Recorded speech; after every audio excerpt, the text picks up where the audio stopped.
ทักทายสบายดีพี่น้องมื้อนี้เนาะโอ้ยกำลังจะออกจากห้องจากบอนสั่งนมกับเมียกับมื้อนี้นี่แหละพี่น้องมาเลาะหางไอทีมื้อนี้เนาะมีงานพี่น้อง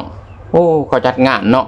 อยู่ไกลๆอยู่แป๊ะๆก้นดากก้นขี้ตัวเองยังบ่จักว่ามีงานอยู่นี่พี่น้องเขาสิเปิดยามเวลากลางคืนทุกคนนี่เนาะ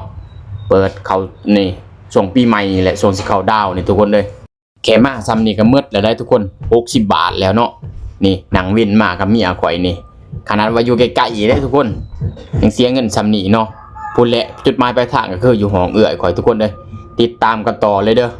เพื่อสิออกจากห้องจากหอใดนี่มันก็บ่แม่นของง่ายทุกคนนี่แหละต้องใช้เวลาแน่สำหรับสร้างหนุ่มกันนี่แหละเขามาในห้างเลยทุกคนก่อนอื่นมุดก็สิไปถอนงอกถอนเงินก่อนทุกคนจักสิถอนเท่าใดแหละประมาณ4-500แหละ บ่มีเงินเดินทางเด้ทุกคนไปไกลแน่ได้มื้อนี่พูดแหละสุดจำเลยทุกคนนั่งรถไฟอย่างเดียวทุกคนสร้างหนุ่มกับเมียก็จักได้อีหยังแน่แหละนี่เขามาในห้างในฮอกะนี่แหละคือบอนเสียเงินเสียค่ำเลยทุกคนถ้าเขามาในหอกในห้างแหละมันต้องมีบอนเสียบอนใช้จ่ายโลด